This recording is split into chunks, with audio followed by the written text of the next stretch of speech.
ഇത് ഞാൻ ചെയ്തിട്ടുള്ള 20ഓ 22ാമത്തെയോ വർക്കാണ്. അപ്പോൾ എല്ലാം മിക്കതും ഞാൻ ചെയ്തിട്ടുള്ള ഡിസ്പ്ലേ വെച്ചിട്ടാണ് ചെയ്തിട്ടുള്ളത്. ഡിസ്പ്ലേ വെച്ച് ചെയ്യുന്ന വർക്കുകൾ മാത്രമാണ് ഞാൻ എടുക്കാറുള്ളത്. പിന്നെ അത് പോയിട്ട് തിടുക്കമുള്ള ആൾക്കാരുടെ വർക്ക് ഞാൻ ഒരിക്കലും എടുക്കാറില്ല. കാര്യം നമുക്ക് ഈ ക്യാബിനറ്റ് ചെയ്തിട്ട് തന്നെ ഏകദേശം 2 ആഴ്ചയോളം സമയം എടുക്കുന്നുണ്ട്. അപ്പോൾ ഈ ഒരു വർക്ക് ഫുള്ള് ടോട്ടലി ചെയ്ത് തീർക്കുമ്പോൾ ഏകദേശം 1 മാസത്തോളം സമയം എനിക്ക് വേണ്ടി വരും. അപ്പോൾ അതുകൊണ്ട് തിടുക്കമുള്ള ആരുടെയും വർക്ക് ഞാൻ ചെയ്യുന്നില്ല. അപ്പോൾ നിലവിൽ നമുക്കിപ്പോൾ ഡിസ്പ്ലേ ഒക്കെ വെച്ചിട്ട് ഇതിൻ്റെ അളവ് കറക്റ്റാണോ, റാസ്ബെറി ഒക്കെ വെച്ചിട്ട് നമുക്ക് കുറച്ച് കാര്യങ്ങൾ നോക്കാനുണ്ട്. സ്വിച്ചിൻ്റെ അളവ് കറക്റ്റാണോ, അതൊക്കെയാണ് ഇന്നത്തെ വീഡിയോയിൽ ഉൾപ്പെടുത്തിയിട്ടുള്ളത്. നിങ്ങൾ പൂർണ്ണമായിട്ടും അവസാനം വരെ ഈ വീഡിയോ കാണാൻ ശ്രമിക്കുക. അതുകൂടാതെ സ്റ്റീരിയോ ആംപ്ലിഫയറുകൾ, സ്റ്റീരിയോ സ്പീക്കേഴ്സ്, ഇങ്ങനെയൊക്കെ താല്പര്യമുള്ള ആൾക്കാർക്ക് വേണ്ടി മാത്രമാണ് ഇത് ഞാൻ റെക്കമെൻഡ് ചെയ്യുന്നുള്ളൂ. 5.1 അങ്ങനെയുള്ള കാര്യങ്ങൾക്ക് റെക്കമെൻഡ് ചെയ്യുന്നില്ല. പക്ഷേ നമുക്ക് റെക്കമെൻഡ് ചെയ്യാൻ പറ്റും. കോഡി പ്ലെയർ ഉപയോഗിക്കുന്ന ആൾക്കാർക്ക് 5.1 ഡാക്ക് നിങ്ങൾക്ക് കിട്ടുകയാണെങ്കിൽ ഇത് കോഡി പ്ലെയറായിട്ട് യൂസ് ചെയ്ത് നിങ്ങൾക്ക് 5.1 ഔട്ട് എടുത്ത് വീഡിയോ എടുത്ത് നിങ്ങൾക്ക് സിനിമയും കാണാം, പിന്നെ ആംപ്ലിഫയർ നിർമ്മിക്കാം. കറക്റ്റ് ഡീകോഡിങ് നിങ്ങൾക്ക് 5.1 പക്കയായിട്ട് നിങ്ങൾക്ക് ഇതിനകത്ത് നിന്ന് കിട്ടുന്നതാണ്. പക്ഷേ 5.1 ഡാക്ക് കിട്ടാൻ കുറച്ച് ബുദ്ധിമുട്ടായിരിക്കും. അതാണ് ഇതിലൊരു പ്രതിസന്ധിയായിട്ട് ഉള്ളൊരു കാര്യം അതാണ്. അപ്പോൾ ഞാനിപ്പോൾ ഇത് സാധനം റെക്കമെൻഡ് ചെയ്യുന്നത് ഓൺലി സ്റ്റീരിയോ പാട്ട് കേൾക്കുന്ന ആൾക്കാർക്ക് വേണ്ടി മാത്രമായിരിക്കും. അപ്പോൾ ഫ്രണ്ട്സ്, ഇത് നമ്മുടെ ക്യാബിനറ്റാണ്. നിങ്ങൾ ഇന്നലെ കണ്ടു ഇതിൻ്റെ വീഡിയോ. കാണാത്തവർ തൊട്ട് മുമ്പേ, ഞാൻ ഇതിന് മുമ്പേ ഇട്ടിട്ടുള്ള വീഡിയോ പോയി ജസ്റ്റ് ഒന്ന് കാണുക. അപ്പോൾ ഇതിനകത്ത് നമ്മൾ നോക്കാനായിട്ട് പോകുന്നതെന്ന് വെച്ച് കഴിഞ്ഞാൽ സ്വിച്ചിൻ്റെ അളവ്. നമ്മൾ ഇതിൻ്റെ സ്വിച്ചൊക്കെ വാങ്ങിയിട്ടുണ്ട്. അപ്പോൾ ഇതാണ് ഇതിൻ്റെ ഫ്രണ്ടിൽ വയ്ക്കുന്ന സ്വിച്ച്. ഓക്കെ, അപ്പോൾ ഈ സ്വിച്ചാണ് നമ്മളിതിൻ്റെ മുന്നിൽ വയ്ക്കുന്നത്. 16 mm സ്വിച്ചാണ്. ഈ സ്വിച്ച് നമുക്ക് റോബോ.in പിന്നെ ആമസോൺ ഇതുപോലുള്ള സൈറ്റുകളിൽ നമുക്ക് വാങ്ങാൻ പറ്റുന്ന സ്വിച്ചാണ്. 200-300 രൂപയ്ക്കകത്തുള്ള ഒരു പ്രൈസിലാണ് ഈ ഒരു സാധനം വരുന്നത്. അപ്പോൾ നമ്മൾ ചെയ്യുന്നതെന്ന് വെച്ച് കഴിഞ്ഞാൽ നമ്മൾ അളവെല്ലാം കൊടുത്ത് ചെയ്തതാണ്. എന്നാലും ജസ്റ്റ് ഒന്ന് വെച്ചു, എന്തെങ്കിലും ഒരു പ്രശ്നം പറ്റുകയാണെങ്കിൽ നമുക്കൊന്ന് തിരുത്താൻ വേണ്ടിയിട്ടാണ്. ഓക്കെ, അപ്പം ഓക്കെ, സ്വിച്ച് കറക്റ്റാണ്. അത് കഴിഞ്ഞിട്ട് പിന്നെ നമ്മളിനി അടുത്ത് നോക്കുന്നതെന്ന് വെച്ച് കഴിഞ്ഞാൽ display 4.3 inch DSA touch display ആണ് നമ്മളിത് യൂസ് ചെയ്യുന്നത്. നിങ്ങൾ ഈ സ്വിച്ച് വാങ്ങുന്ന സമയത്ത് ഇതിൻ്റെ പുറകിൽ വരുന്ന അഡാപ്റ്റർ നമുക്ക് വാങ്ങാൻ കിട്ടും. അപ്പോൾ ഈ ഒരു അഡാപ്റ്ററും കൂടെ വാങ്ങുകയാണെങ്കിൽ അത് നല്ലതായിരിക്കും. നമുക്ക് വളരെ ഈസി ആയിട്ട് കണക്ട് ചെയ്യാൻ പറ്റും. അതുകൊണ്ടാണ് ഞാൻ അങ്ങനെ പറഞ്ഞത്. ഓക്കെ, അപ്പോൾ സ്വിച്ച് നമുക്ക് ജസ്റ്റ് അങ്ങോട്ട് മാറ്റി വയ്ക്കാം. ഇനി അടുത്ത് വരുന്നത് വേവ് ഷെയർ, ഒറിജിനൽ വേവ് ഷെയറിൻ്റെ 4.3 ഇഞ്ച് ടച്ച് ഡിസ്പ്ലേ ആണ്. DSA ടച്ച് ഡിസ്പ്ലേ ആണ്. അപ്പോൾ ഈ ഒരു ഡിസ്പ്ലേ വരുന്നതെന്ന് വെച്ച് കഴിഞ്ഞാൽ നമ്മുടെ പ്ലെയറിൻ്റെ ഈ ഒരു രീതിയിലായിരിക്കും നമ്മളിതിൻ്റെ ഉള്ളിൽ വയ്ക്കുന്നത്. ഓക്കെ, ഈ ഒരു രീതിയിൽ വെച്ചിട്ടാണ് നമ്മൾ അവിടെ ഫിറ്റ് ചെയ്യുന്നു. ഫിറ്റ് ചെയ്തതിന് ശേഷം റാസ്ബെറി വെച്ച് കണക്ട് ചെയ്യുകയാണ് ചെയ്യുന്നത്. അപ്പോൾ അതിന് ഒരു റിബൺ കേബിളുണ്ട്. റിബൺ കേബിൾ എന്നല്ല, നമുക്കതിന് ഒരു ഫ്ലെക്സിബിൾ കേബിൾ എന്ന് പറയാം. ഓക്കെ, റിബൺ കേബിൾ എന്ന് എന്ത് വേണമെങ്കിലും പറയാം, നിങ്ങൾക്ക് ഇഷ്ടമുള്ള രീതിയിൽ പറയാം. ഓക്കെ, അപ്പോൾ ആ സ്ട്രിപ്പ് വെച്ചിട്ട്, അതിൻ്റെ പേര് സ്ട്രിപ്പ് എന്നാണ്. അപ്പോൾ ആ സ്ട്രിപ്പ് വെച്ചിട്ട് നമ്മൾ കണക്ട് ചെയ്യുന്ന ഓരോ ആൾക്കാർ ഓരോ രീതി പറയും. അതുകൊണ്ടാണ് ഞാനിപ്പോൾ അങ്ങനെ പറഞ്ഞത്. അപ്പോൾ ഒരു 15 പിന്ന് വരുന്ന സ്ട്രിപ്പ് വെച്ചിട്ട് നമ്മൾ ഇതിനെ കണക്ട് ചെയ്യും. ഫ്ലെക്സിബിൾ ടൈപ്പ് സ്ട്രിപ്പാണ്. ആ സ്ട്രിപ്പ് വെച്ച് നമ്മൾ ഇതിനകത്ത് കണക്ട് ചെയ്യുന്നു. ഓക്കെ, അപ്പോൾ സ്ട്രിപ്പ് ഞാൻ നിങ്ങളെ കാണിക്കാം. സ്ട്രിപ്പ് ഇതാണ് സാധനം. ഇത് സ്ട്രിപ്പ് നമുക്ക് ഇവിടെ ഒരെണ്ണം കിട്ടാനില്ല, ആമസോണിൽ കിട്ടും. പിന്നെ റോബോ.in നമുക്ക് ഈ സ്ട്രിപ്പ് വാങ്ങാനായിട്ട് കിട്ടും. 15 പിന്നാണ് ഇതിനകത്ത് വരുന്നത്. ഓക്കെ, അപ്പോൾ അതും നമുക്ക് ജസ്റ്റ് ഒന്നങ്ങോട്ട് മാറ്റി വയ്ക്കാം. പിന്നെ ഇനി അതിനടുത്ത് വരുന്നതെന്ന് വെച്ചാൽ റാസ്ബെറി പൈ ആണ്. റാസ്ബെറി പൈ 4 വെർഷൻ 4GB ആണ്. Raspberry pi 4 GB version. അത് 1 GB 2 GB ഒക്കെ നിങ്ങൾക്ക് യൂസ് ചെയ്യാം. അതിനനുസരിച്ച് ചെറിയൊരു സ്ലോ ഉണ്ടാകും എന്നുള്ളത് മാത്രമാണ് അവിടെ ഒരു വ്യത്യാസമായിട്ട് വരുന്നത്. എന്നാൽ അതൊരു വലിയ ലാഗായിട്ട് നിങ്ങൾക്ക് തോന്നത്തില്ല. ഓക്കെ, പിന്നെ ഇനി നമ്മളിവിടെ യൂസ് ചെയ്യുന്നതെന്ന് വെച്ച് കഴിഞ്ഞാൽ IQ Audio DAC Pro ആണ്. ഇതൊരു ബേസിക് ഡാക്കാണ്. നമ്മുടെ ഇന്ത്യയിൽ കിട്ടുന്നതിൽ വച്ചിട്ട് അത്യാവശ്യം നല്ലതും ഒരു ബേസിക് ഡാക്കുമാണ്.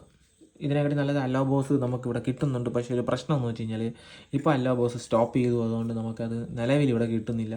കയ്യിലുള്ള ആൾക്കാർ നല്ല വിലയ്ക്കാണ് ഇത് വിൽക്കുന്നത്. 18,000-19,000 രൂപയ്ക്കൊക്കെയാണ് ഒരു ഇതുപോലത്തെ ഒരു ജസ്റ്റ് ഒരു ഡാക്ക് അല്ലെങ്കിൽ ഒരു ഹാറ്റ് ബോർഡ് വിൽക്കുന്നത്. അത്രയും വലിയ കൂടിയൊരു പ്രൈസിലാണ്. കൂടാതെ തന്നെ നമുക്ക് ഈ 2 സാധനമാണ്. ഇതാണ് ഇതിൻ്റെ ഒരു ഹാർട്ട് എന്ന് വേണമെങ്കിൽ പറയാം. ഇതൊരു ബ്രെയിൻ എന്നും പറയാം. അപ്പോൾ അങ്ങനെയാണ് ഇത് വർക്ക് ചെയ്യിപ്പിക്കുന്നത്. ഓക്കെ, അപ്പോൾ ഇതിൽ നമ്മൾ ഫസ്റ്റ് ചെയ്യേണ്ടതെന്ന് വെച്ച് കഴിഞ്ഞാൽ ഇതൊരു മെമ്മറി കാർഡ് നിങ്ങൾക്ക് പുറകിൽ കാണാൻ പറ്റും. ഈ ഒരു മെമ്മറി കാർഡിനകത്തോട്ട് ഓളിമി എന്ന സോഫ്റ്റ്വെയർ ഇൻസ്റ്റാൾ ചെയ്യുകയാണ് ചെയ്യുന്നത്. അപ്പോൾ അത് ഇൻസ്റ്റാൾ ചെയ്യാൻ വേണ്ടി നമ്മുടെ റാസ്ബെറിയുടെ ID വഴി നിങ്ങൾക്ക് ചെയ്യാൻ പറ്റും. ഇല്ലെങ്കിൽ നിങ്ങൾക്ക് ഡയറക്റ്റ് ഓളിമിയൊക്കകത്ത് പോയിട്ട് ആ സോഫ്റ്റ്വെയർ ഡൗൺലോഡ് ചെയ്തതിന് ശേഷം ബലാന അച്ചർ വഴി നിങ്ങൾക്ക് ഈ ഒരു കാർഡിനകത്തോട്ട് ആക്കാൻ പറ്റും. ഓക്കെ, ഞാൻ ഇതിന് മുമ്പെയുള്ള വീഡിയോകളിലെല്ലാം കാണിച്ചിട്ടുണ്ട്, അതുകൊണ്ടാണ് ഞാനത് വീണ്ടും വീണ്ടും കാണിച്ച് ബോറടിപ്പിക്കാതെ. ഓക്കെ, അപ്പോൾ അത് ചെയ്തതിന് ശേഷം നമ്മൾ ആ കാർഡ് ഈ സ്ലോട്ടിനകത്ത് ഇതിനകത്തോട്ട് ഇടുന്നു. നമ്മൾ ഓൺ ആക്കുമ്പോൾ തന്നെ ഓളിമിയോ ബൂട്ടായിട്ട് ഇതിനകത്തോട്ട് ഇൻസ്റ്റാൾ ചെയ്തെല്ലാം പക്കയാവുന്നു. റാസ്ബെറി 4 5 ഏതാണെന്ന് വെച്ചാൽ അതിനനുസരിച്ചിട്ട് സോഫ്റ്റ്വെയർ ഇതിനകത്ത് ഇൻസ്റ്റാൾ ആവുകയാണ് ചെയ്യുന്നത്. ഓക്കെ, പിന്നെ ഇനി അത് കഴിഞ്ഞാൽ നമുക്ക് ചെയ്യാനുള്ളതെന്ന് വെച്ച് കഴിഞ്ഞാൽ ഇത് ഡാക്കാണ്. അപ്പോൾ ഇതിൻ്റെ സ്ക്രൂ നമ്മൾ ജസ്റ്റ് ഒന്ന് റിമൂവ് ചെയ്ത് കഴിഞ്ഞാൽ നമുക്ക് ആ ഒരു ഡാക്കിൻ്റെ മുകളിലോട്ട് വെച്ച് പിടിപ്പിക്കാനായിട്ട് സാധിക്കും. ഓക്കെ, അപ്പോൾ ഏറ്റവും നോയ്സ് കുറഞ്ഞ ഒരു രീതിയിലുള്ള ഓഡിയോ എന്നാണ് ഇതിനെ വിശേഷപ്പെടുത്തുന്നത്. പോയിട്ട് നമുക്ക് വളരെ ചിലവ് കുറഞ്ഞ രീതിയിലൊരു ഓൺലൈൻ സ്ട്രീമറായിട്ട് നമുക്ക് ചെയ്യാൻ പറ്റും. ഇപ്പോൾ കാംബ്രിഡ്ജ് ഓഡിയോ പോലുള്ള പ്ലെയറുകളൊക്കെ വാങ്ങുകയാണെങ്കിൽ, ഡിസ്പ്ലേ ഉള്ള പ്ലെയറുകളൊക്കെ വാങ്ങുകയാണെന്നുണ്ടെങ്കിൽ നമുക്ക് ഏകദേശം 1.25 ലക്ഷം രൂപ, 1,75,000 ഒരു പല വിലയിലും വരും. പിന്നെ സെയിം ഈ ഒരു പ്രൈസിൽ നമുക്കിത് ചെയ്തു വരാനായിട്ട് ഏകദേശം ഒരു 16,000 രൂപയോളം പ്രൈസ് വരുന്നുണ്ട്. അപ്പോൾ ആ ഒരു പ്രൈസ് എന്ന് പറയുമ്പോൾ നമുക്ക് ഇതുപോലെ DIY ആയിട്ട് ചെയ്യുന്ന ഒരു രീതി വെച്ച് നോക്കുമ്പോഴാണ് ഒരു പ്രൈസ് ആവുന്നത്. എന്നാൽ സത്യം പറഞ്ഞാൽ നിങ്ങൾക്ക് ആ ഒരു പ്രൈസിനകത്ത് നിങ്ങൾക്ക് വിമ്മ് പിന്നെ ഫിയോ പോലുള്ള ഡാക്കുകൾ നിങ്ങൾക്ക് വാങ്ങാൻ കിട്ടും എന്നുള്ളത് മറ്റൊരു സത്യമാണ്. പക്ഷേ ചില ആൾക്കാർ അതിന് താല്പര്യപ്പെടുന്നില്ല. ആൾക്കാർക്ക് ഇതുപോലെയുള്ള സംഭവങ്ങൾ ചെയ്യാൻ, സ്വന്തമായിട്ട് ചെയ്യാനോ അല്ലെങ്കിൽ ഇതുപോലെയുള്ള കാര്യങ്ങൾ ചെയ്ത് വീട്ടിൽ വയ്ക്കാനാണ് ഇഷ്ടം. പക്ഷേ വിമ്മ് പോലുള്ള സാധനങ്ങൾ നമുക്ക് ഇതുപോലെ ടച്ച് ഡിസ്പ്ലേ ഒന്നും വരത്തില്ല എന്നുള്ളത് എൻ്റെ ഒരു കുറവായിട്ട് നമുക്ക് കാണാം. അതാണ് അതിൽ വരുന്നൊരു കുറവ്. അപ്പോൾ നമ്മൾ ഇത്രയും മാത്രമാണ് ഇതിൻ്റെ ഒരു സെറ്റപ്പായിട്ട് വരുന്നത്. ഇനി ഇതുവഴി ഓഡിയോ ഔട്ട് നമുക്ക് എടുക്കുന്നതിന് വേണ്ടിയിട്ടാണ് ഈ ഒരു ഓപ്ഷനും ഇവിടെ ഒരു കൊടുത്തിട്ടുള്ളത്. ഓക്കെ, പിന്നെ മറ്റൊരു കാര്യം എന്ന് വെച്ച് കഴിഞ്ഞാൽ നമുക്ക് ഇതുവഴി വേണമെങ്കിൽ ഓഡിയോ ഔട്ട് എടുക്കാനായിട്ട് സാധിക്കും. അത് മറ്റൊരു കാര്യമാണ്. അപ്പോൾ നമുക്ക് വളരെ ഈസി ആയിട്ട് ഇതെല്ലാം ചെയ്തെടുക്കാനായിട്ട് സാധിക്കും. അപ്പോൾ 4 സ്ക്രൂ ഇടുന്നു, അതിനെ ടൈറ്റ് ചെയ്യുന്നു. ടൈറ്റ് ചെയ്ത് കഴിഞ്ഞാൽ ഓക്കെ, ഞാൻ അത് പിന്നെ കാണിക്കാം. ഇതൊന്ന് ടൈറ്റ് ചെയ്തിട്ട് ഞാൻ കാണിക്കാം. അപ്പോൾ നമ്മൾ സ്ക്രൂ കണക്ട് ചെയ്തു. ഇതിൻ്റെ പുറകിൽ വരുന്ന സ്ക്രൂവിനെ നമ്മൾ ജസ്റ്റ് ഒന്ന് റിമൂവ് ചെയ്യണം. കാര്യം നമുക്ക് ഈ ഒരു സ്ക്രൂവിൻ്റെ ആവശ്യം അവിടെ ഇല്ല. പകരം നമ്മൾ സ്പേസർ വെച്ചിട്ട് പൊക്കി നിർത്തുകയാണ് ചെയ്യുന്നത്. അപ്പോൾ അതെന്തിനാണെന്നുള്ളത് നിങ്ങൾ കാണുക. കാര്യം നമ്മൾ ഈ ഒരു പ്ലെയറിൻ്റെ പുറക് സൈഡ് എന്ന് പറയുമ്പോൾ ഇങ്ങനെയാണ് വരുന്നത്. അപ്പോൾ ഈ ഒരു പുറക് സൈഡിലേക്ക് കൂടെ നമുക്ക് ഇതിനകത്ത് എതർനെറ്റ് കണക്ട് ചെയ്യണം, പെൻഡ്രൈവ് കണക്ട് ചെയ്യണം, അങ്ങനെയുള്ള കുറച്ച് കാര്യങ്ങളുണ്ട്. അപ്പോൾ അതുകൊണ്ട് നമ്മൾ ചെയ്യുന്നതെന്ന് വെച്ച് കഴിഞ്ഞാൽ ഈ ഒരു റാസ്ബെറിയെ നേരെ ഇതിൻ്റെ പുറകിലോട്ട് വയ്ക്കുകയാണ് ചെയ്യുന്നത്. അപ്പോൾ അതെങ്ങനെ വയ്ക്കുന്നതെന്ന് വെച്ച് കഴിഞ്ഞാൽ നമുക്ക് കുറച്ചൊന്ന് പൊക്കി നിർത്തണം, ഇല്ലെങ്കിൽ ഷോർട്ടായിട്ട് ഇത് കംപ്ലൈൻറ്റ് ആവാനുള്ള സാധ്യത ഉണ്ട്. അപ്പോൾ നമ്മൾ ചെയ്യുന്നതെന്ന് വെച്ച് കഴിഞ്ഞാൽ ഡിസ്പ്ലേ വാങ്ങുന്ന സമയത്ത് അതിൻ്റെ കൂടെ അവർ നല്ല അടിപൊളി ബ്രാസിലുള്ള സ്പേസസ് നമുക്ക് അതിൻ്റെ കൂടെ തരും. നമ്മളിത് അവിടെ ഫിറ്റ് ചെയ്യുകയാണ് ചെയ്യുന്നത്. ജസ്റ്റ് ഒന്ന് കറക്കിയാൽ മതി, ത്രെഡിലോട്ട് കയറിക്കോളും. അത്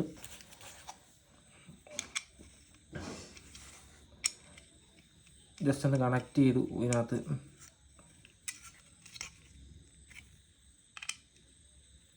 ത്രെഡ് ചെയ്ത് പിടിപ്പിക്കുകയാണ്, കണ്ടില്ലേ.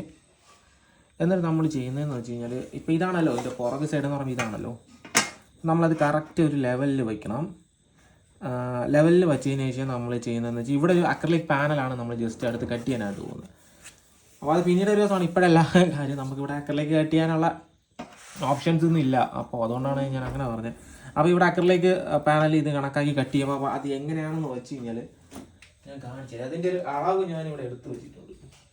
അപ്പോൾ അതിൻ്റെ അളവ് നമ്മളിവിടെ കൊടുത്തു കഴിഞ്ഞാൽ നമ്മൾ അവർക്ക് കൊണ്ട് കൊടുത്തു കഴിഞ്ഞാൽ അവരത് കറക്റ്റായിട്ട് അവർക്കൊരു ബുദ്ധിമുട്ടില്ലാത്ത രീതിയിൽ അവർ കട്ട് ചെയ്തെടുക്കും.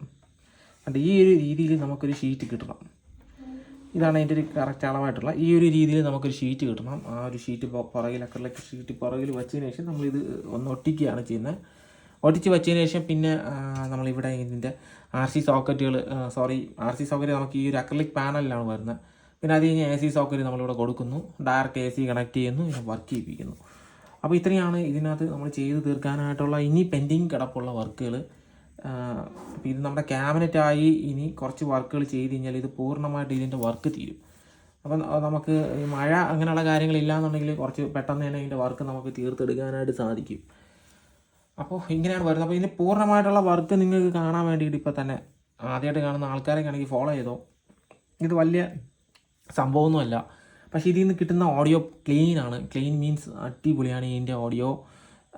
ഒട്ടും തന്നെ നോയ്സ് ഇല്ലാതെ നമുക്ക് ഇൻ്റർനെറ്റ് പോർട്ടിൽ ഇൻ്റർനെറ്റ് അല്ലെങ്കിൽ വൈഫൈ കണക്ട് ചെയ്തിട്ട് നമുക്ക് ഓൺലൈൻ സ്ട്രീം ചെയ്യാം, ഓൺലൈൻ റേഡിയോ കേൾക്കാം, യൂട്യൂബ് സ്ട്രീം ചെയ്യാൻ പറ്റും, പിന്നെ സൗണ്ട് ക്ലൗഡ് ചെയ്യാനായിട്ട് പറ്റും. ഓൺലൈൻ റേഡിയോ ഒരുപാട് ഇംഗ്ലീഷ് ചാനൽ, HD ചാനലൊക്കെ, ഒരുപാട് ഹൈ റെസൊല്യൂഷൻ ചാനലുകൾ, പല ഭാഷയിലുള്ള ചാനലുകൾ നമുക്ക് വീട്ടിലിരുന്നു കൊണ്ട് തന്നെ കേൾക്കാനായിട്ട് സാധിക്കും. അത് നമുക്ക് ലോക്കലി ഇവിടെയുള്ള റേഡിയോ ചാനലുകളല്ല അതിനകത്ത് കിട്ടുന്ന, ഇൻ്റർനാഷണൽ ലെവലിലുള്ള റേഡിയോ ചാനലുകൾ നമുക്ക് ഇതിനകത്ത് കിട്ടുന്നുണ്ട്. പിന്നെ സ്പോട്ടിഫൈ പോലെയുള്ള ഹൈ റെസൊല്യൂഷൻ ഓഡിയോ പ്ലെയറുകളൊക്കെ നമുക്ക് ഇതിനകത്ത് യൂസ് ചെയ്ത് അല്ലെങ്കിൽ ഡൗൺലോഡ് ചെയ്ത് നമുക്ക് വർക്ക് ചെയ്യിപ്പിക്കാനായിട്ട് സാധിക്കും. അപ്പോൾ പ്രീമിയം ഒക്കെ ഉള്ള ആൾക്കാർക്ക് മാത്രമേ അത് സാധിക്കുള്ളൂ. അപ്പം അങ്ങനെയുള്ള കുറച്ച് ഗുണങ്ങൾ നമുക്ക് ഇതിനകത്തുണ്ട്. സത്യം പറഞ്ഞാൽ ഇത് റാസ്ബെറി വെച്ച് നമുക്ക് പല കാര്യങ്ങളും ചെയ്യാനായിട്ട് പറ്റും. നിങ്ങൾ സത്യത്തിലൊന്ന് ഗൂഗിളിലൊന്ന് സെർച്ച് ചെയ്ത് നോക്കിയാൽ ഇതൊക്കെ അറിയാൻ പറ്റും. ഗൂഗിളിൽ നമ്മൾ വെറുതെ എന്തെങ്കിലുമൊക്കെ കണ്ട് സമയം കളയുന്ന ഇതുപോലെയുള്ള കാര്യങ്ങളൊക്കെ നോക്കിക്കഴിഞ്ഞാൽ നിങ്ങൾക്ക് സ്വന്തമായിട്ട് തന്നെ ചെയ്യാൻ പറ്റും. ഈ കാര്യങ്ങളൊക്കെ സ്വന്തമായിട്ട് ചെയ്യാൻ പറ്റും. അപ്പോൾ നിങ്ങൾക്ക് ആർക്കെങ്കിലും ഒരാളിനെങ്കിലും സ്വന്തമായിട്ട് ചെയ്യാൻ പറ്റണം എന്നുള്ള രീതിയിലാണ് ഞാൻ സത്യം പറഞ്ഞ് ഇത് കാണിക്കുന്നത്. അല്ലാതെ ഇതിൻ്റെ ബിസിനസ് പിടിക്കാനോ ഈ വർക്ക് പിടിക്കാനോ അങ്ങനെ ഒന്നുമല്ല. ഓക്കെ, അപ്പോൾ ഈ ഒരു ഘട്ടം ഇവിടെ കഴിഞ്ഞിരിക്കുന്നു. അടുത്ത ഘട്ടം എന്ന് വെച്ച് കഴിഞ്ഞാൽ നമുക്ക് അക്രിലിക് പാനലാണ് ഇനി നമ്മൾ ചെയ്യാനായിട്ട് പോകുന്നത്. അപ്പോൾ ഇത് ഇങ്ങനെ വച്ചിട്ട് നമ്മളൊരു സംഭവം വരച്ചെടുക്കുകയാണ് ചെയ്യുന്നത്. ഇതിനെ ഇവിടെ സെറ്റ് ചെയ്യും. ഇവിടെ ഡ്രില്ല് വെച്ച് ഹോൾ ചെയ്തിട്ട് നമ്മൾ ഇതിനവിടെ സെറ്റ് ചെയ്ത് വെച്ചതിന് ശേഷം നമ്മൾ ഇതുപോലെ തന്നെ ഈ കാണുന്ന രീതിയിൽ തന്നെ ബാക്കിൽ നിന്ന് സ്ക്രൂ വെച്ചിട്ട് നേരെ കടയിലേക്ക് അക്രിലിക് പാനൽ കട്ട് ചെയ്യുന്ന കടയിലേക്ക് കൊണ്ടുപോവുകയാണ്. അവർ ഇത് വെച്ചിട്ട് ഒരു അളവെടുത്ത് ഒരു അക്രിലിക് പാനൽ കട്ട് ചെയ്ത് തരുന്നു. അതിൻ്റെ പുറകിൽ എന്തൊക്കെയാണ് നമ്മൾ കണക്ട് ചെയ്യേണ്ട കാര്യങ്ങളൊക്കെ ഒന്ന് എഴുതി തരുന്നു. നമ്മൾ കൊണ്ടുവന്ന് കണക്ട് ചെയ്ത് വയ്ക്കുന്നു. ഇത് അക്രിലിക് പാനൽ കൊണ്ടുവരുന്നു, ഇവിടെ കണക്ട് ചെയ്ത് ഒട്ടിച്ച് വയ്ക്കുന്നു, എല്ലാ വർക്ക് ഫിനിഷ് ചെയ്യുന്നു. ഇത്രയാണ് നമുക്ക് ഇതിനകത്ത് ചെയ്യുന്നത്. പിന്നെ ഡിസ്പ്ലേ കണക്ട് ചെയ്യാൻ വേണ്ടി അല്ലെങ്കിൽ ഡിസ്പ്ലേ വയ്ക്കുന്നതിന് വേണ്ടിയിട്ട് നമ്മൾ ഇവിടെ ഒരു അലുമിനിയം വെച്ചിട്ടൊരു സംഭവം ചെയ്യുന്നുണ്ട്. ഒരു 4 കാല് പോലത്തെ ഒരു സംഭവം ഇവിടെ ചെയ്യുന്നുണ്ട്. അപ്പോൾ ഇത്രയാണ് ഇതിൻ്റെ വർക്ക്.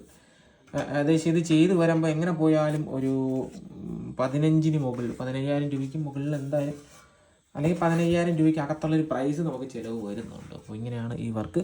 ഓക്കെ, അപ്പോൾ ഈ ഒരു വർക്ക് ഇഷ്ടപ്പെട്ടുവെങ്കിൽ അല്ലെങ്കിൽ ഈ വർക്ക് തുടർന്ന് നിങ്ങൾക്ക് ഇനിയും കാണണമെന്നുണ്ടെങ്കിൽ ഫോളോ ചെയ്ത് വയ്ക്കുക. നമ്മൾ വീണ്ടും ചെയ്യുന്നതാണ്. ഓക്കെ, അപ്പോൾ അടുത്ത വീഡിയോ കാണുന്നവരെല്ലാ കൂട്ടുകാർക്കും ബൈ.